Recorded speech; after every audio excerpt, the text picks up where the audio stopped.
السلام علیکم ملګرو، زیم ابرار او تاسو ګورئ زما پیج او یوټیوب چینل. ملګرو، د افغانستان کرکټ ټیم سپر سټار سپینر بالر راشد خان د کرکټ په دنیا کې یو بل غټ ریکارډ جوړ کو. د کرکټ په دنیا کې یو غټ اعزاز په خپل نوم باندې کو. د افغانستان کرکټ ټیم سپینر بالر راشد خان په T20 کرکټ کې په T20 فارمیټ کې 600 وکټې مکمل کړې. دا کارنامه کرکټ په دنیا کې ډېره کم کوزو لوبغاړو کړله. د راشد خان نه مخکې ډي جے براو په T20 کرکټ کې 600 وکټې مکمل کړې وي. خو راشد خان د ډي جے براو نه هم مخکې شو چې راشد خان په ډیرو کمو میچونو کې او په ډیر کم عمر کې 600 وکټې مکمل کړي. خو دا صرف هغه میچونه نه دي کم چې د افغانستان د طرفه راشد خان کوي، بلکې دا T20 آل فارمیټس ته کم چې راشد خان 5L کې لوبي کوي، PSL کې لوبي کړي دي.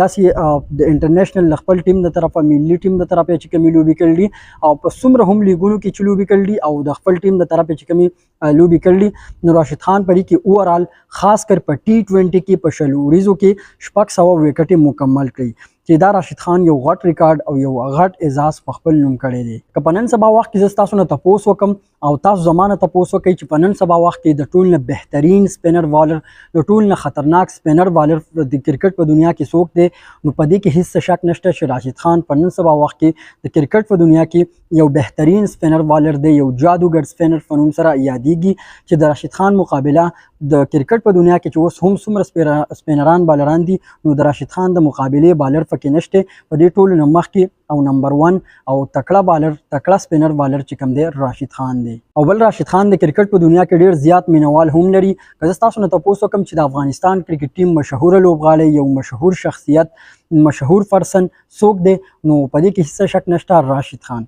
که تاسو ګورئ نو راشد خان چې کوم دی د افغانستان له یو نوم ورکړی دی. که تاسو ګورئ نو راشد خان د افغانستان کرکټ ټیم ته یو نوم ورکړی دی. خاص کر د افغانستان کرکټ ټیم د راشد خان د وجې مشهور دی، ځکه چې راشد خان د کرکټ په دنیا کې څومره هم لیګونه کیږي، نو راشد خان په دې کې شرکت کوي او په لیګونو کې د راشد خان ډیر زیات ډیمانډ دی.